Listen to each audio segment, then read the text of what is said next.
Voilà, c'est bon. Donc Maryse va descendre en tenant les élastiques détendus avec des bras le long des cuisses. Elle va s'enrouler autour d'un ventre creux, donc tu as installé ta ceinture et tu descends tout doucement, vertèbre par vertèbre. Tout doucement.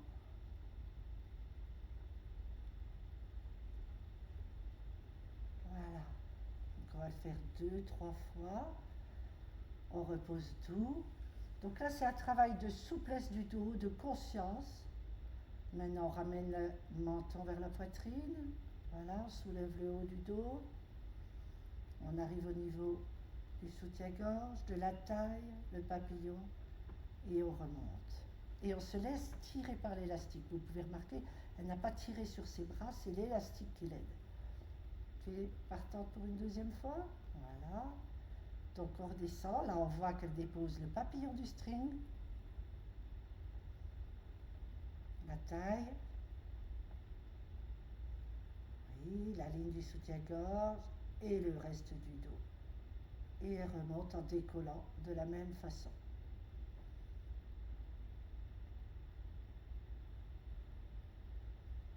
Souplesse, souplesse, souplesse.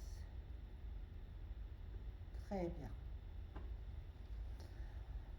Maintenant, tu redescends et arrivé en bas, tu étireras les ischio-jambiers en gardant l'élastique dans les mains et en tendant les jambes vers le plafond.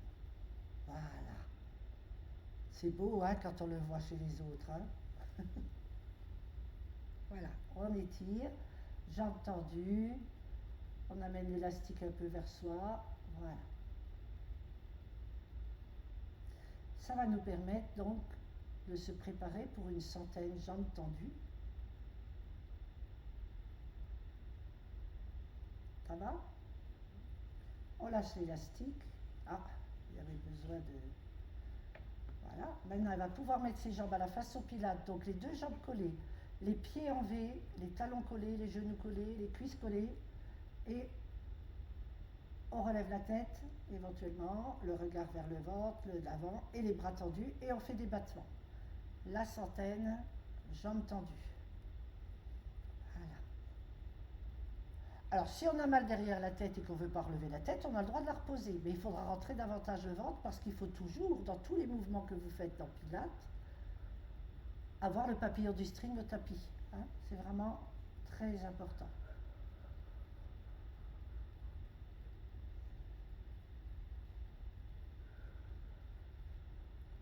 Voilà, donc on fait normalement 10 respirations complètes. Ça fait 100 battements de bras, c'est pour ça qu'on l'appelle la centaine. Jambes bien tendues, bien collées. Voilà. Merci Maryse. Tu peux te reposer un peu parce que on l'arrête plus. Hein. Et là, on prend le temps de pousser le step éventuellement pour étirer son psoas.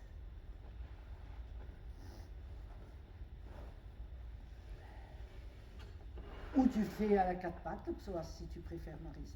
Hein. T'aimes bien, toi, le faire sans 4 pattes. Voilà. Donc le psoas, je rappelle, peut être étiré au sol en ramenant un genou vers soi et en tendant l'autre jambe. Et voilà l'autre position.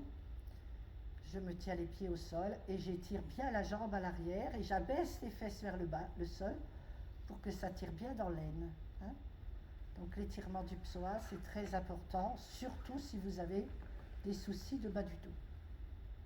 Vous faites celui qui vous convient. Je vous dis à bientôt. Merci beaucoup Maryse. Et puis travaillez bien.